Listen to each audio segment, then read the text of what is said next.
বসানো হয়েছে অস্থায়ী পুলিশ ক্যাম্প, রয়েছে উচ্চ আদালতের রায়। তবুও ভোলার নিয়ামতপুর চরে দাপিয়ে বেড়াচ্ছে এক ইউপি সদস্যের লাঠিয়াল বাহিনী। হামলা, লুটপাট আর জমি দখলের হুমকিতে আতঙ্কে দিন কাটছে কৃষকদের।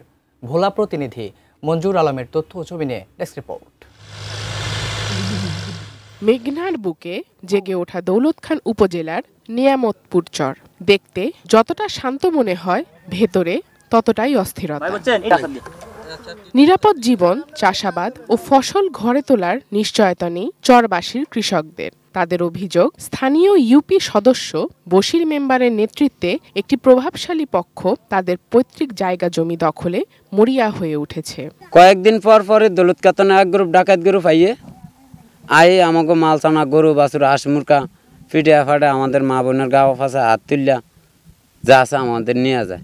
10টা-11টার দিকে যেমন 2টা ট্রলার আসলো, একটা ফোন কাটা বুট আর একটা আনিয়ালা আইসা আমাদের এখানে গেল, যা আমাদের কাজ বন্ধ করে দেওয়ার পরে যে আমাদের টঙ্গের রশি মশি কাটে দিল। চরের উত্তেজনা কমাতে এবং কৃষকদের নিরাপত্তায় ভোলার চরাঞ্চলে অস্থায়ী পুলিশ ক্যাম্প স্থাপন ও পুলিশ টহল জোরদার করেছে প্রশাসন।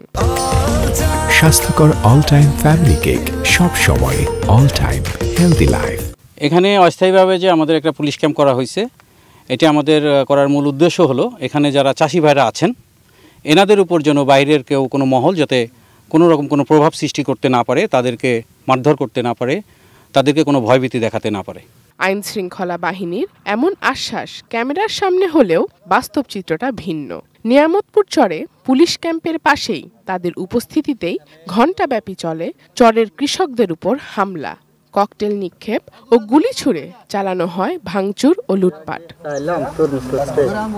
চরের জমির বিষয়ে উচ্চ আদালতের রায় চরবাসীর পক্ষে রয়েছে, তবুও পরিকল্পিতভাবে সৃষ্টি করা হচ্ছে সন্ত্রাসী পরিবেশ।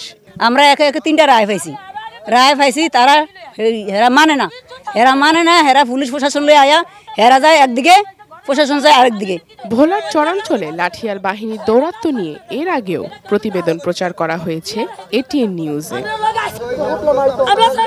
শারজানা Ananya, desk report, ATN news.